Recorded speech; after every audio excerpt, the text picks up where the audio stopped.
Welcome to another edition of our digital learning update. In today's episode, it's all about the iPad as we look at the benefits of our one-to-one iPad program. Secondly, we look at digital content created by our great foundation teacher, Ms. Najma, and the essential apps that our iPads cannot do without. Lastly, insights on the HIV's one-to-one iPad program. Stay tuned for another great episode of our digital learning update.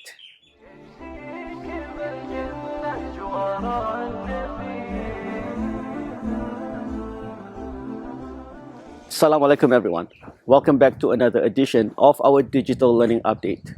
In today's update, we will be focusing on iPads. Yes, that's right. That device that opens up a whole new world of learning experience for our students. At Al-Sirat College, we are extremely lucky to be able to issue staff with iPads and Apple Pencils. Our primary classes are equipped with class sets to facilitate group learning and digital literacy skills.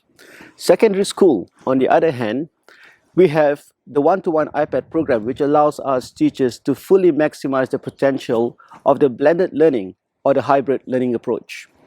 Talking about the blended learning approach, a key pillar in this approach are digital content lessons. Yes, that's creating lessons to be shared with our students via our online learning platforms. Through this approach, learning will be different in a good way. With digital content, students can independently navigate and chart out their study program at home. And this is possible because we have one-to-one iPads in secondary school. For primary students, students can engage in collaborative learning and view digital content in small groups or as a class. In our first segment, let's take a look at how Ms. Najma, our foundation teacher, create a digital lesson on Journey to School. Let's have a look at this wonderful video. Assalamu alaikum everybody. Today in our humanities lesson, we will be creating a map of our journey to school. We will also be looking at certain features or things or places that we can see on our way to school. There we go. I'll put it back on the road. So this road is called the Epping Road and our school is on Harvest Road. So Miss Najma has, when she comes down Epping Road, she's got to turn into Harvest Home Road to get to Al-Sirat College, which is at the end of Harvest Home Road. But you've got to stop. Some cars have got to stop and others can go. So Miss Najma's got to stop. Now, when this traffic light turns green, Miss Najma is going to turn into Harvest Home Road. And before she goes any further, I think that her car needs to get some gas and she needs to fill some petrol in her car. So at the corner, she sees, what does she see? Where is it? She sees a and maybe another house over here too. All right, here I go. I'm driving down the road. All right. Girls and boys, okay. Let's have a look. We have got the yellow house over here and we have got the white house over here. What is between the yellow house and the white house? We have got something between the yellow house and the white house. I do not have a white one, so I'm going to put the red one on top. What is between these two houses? I'll lift it up and I'll show it to you so that you can have a closer look. Great video, Ms. Najma. Clearly evident in the video is how Ms. Najma uses existing technology to create the video, but does not do away with the concrete learning experiences, which are the manipulatives. One of the key features of our blended learning approach is that we, as a school, recognize the importance of abstract to concrete learning experiences. We value that physical manipulatives still have an important place in learning, particularly in our early years. So at Al-Sirat College, we are completely cognizant that learning needs to be carefully blended with both manipulatives and digital learning technologies. And this is what sets us apart from other schools. Once again, great job, Ms. Najma. This next segment is featured because we at the digital learning team receive feedback from teachers that they are not sure of what are the important apps that need to be on their iPads. Since every teacher has been provided with an iPad, we need to ensure that the iPads are used effectively, particularly in the area of teaching and learning, as well as productivity. So we need to make the iPad work for us.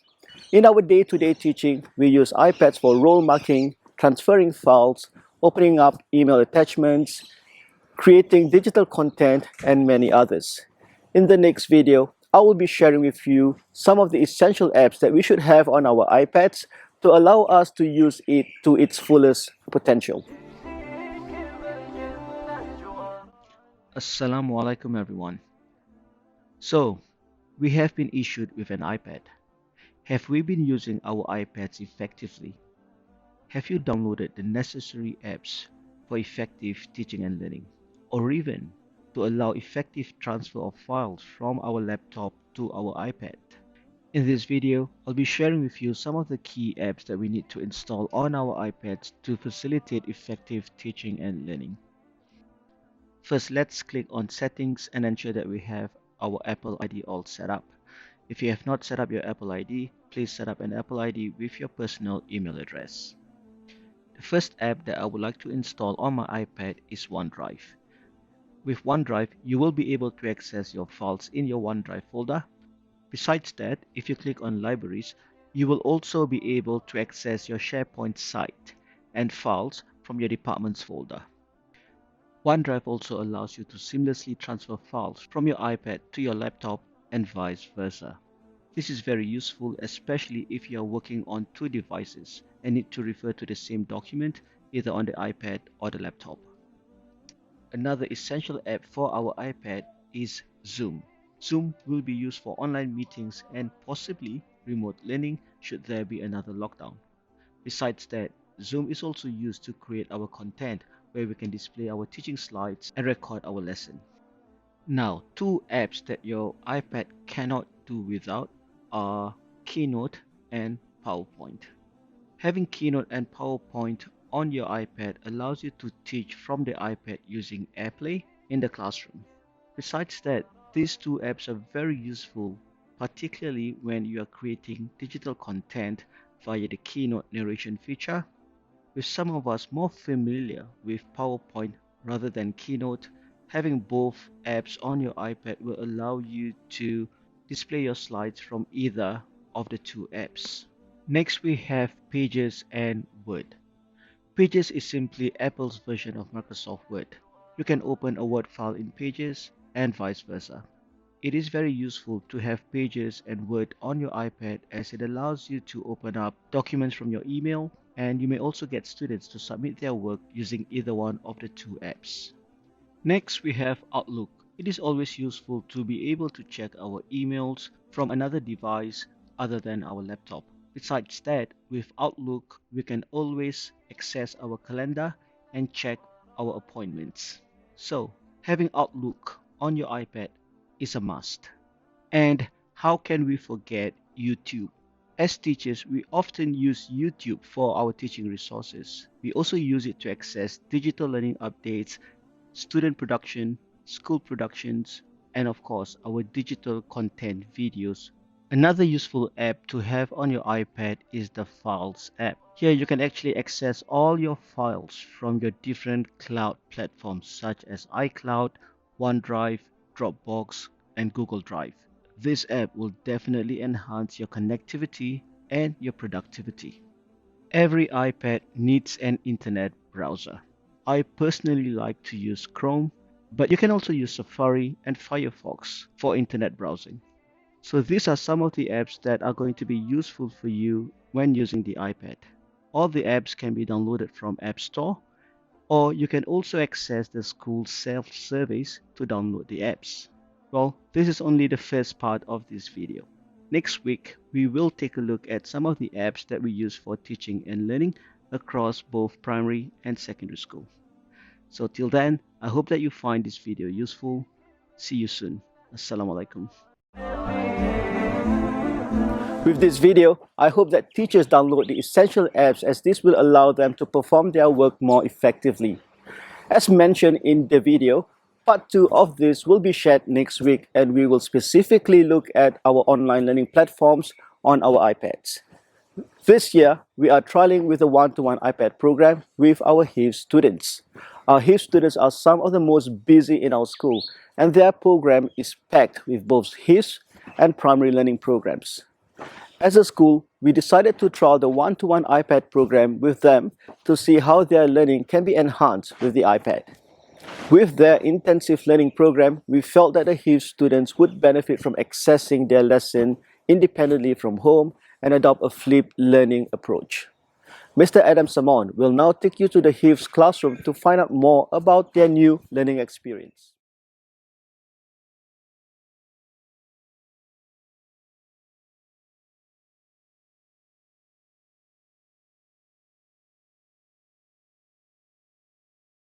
I really like the iPad because it's very fun for me, and I really like using it because instead of using papers, we're just doing it on iPads, and it saves more paper. And Shobi on my iPad has made it really easy for me, and it really make my class really interesting and fun. We would rather use iPads than using paper to save the environment. I've been using the iPad in class for Shobi mathematics. In mathematics, we're doing timelines.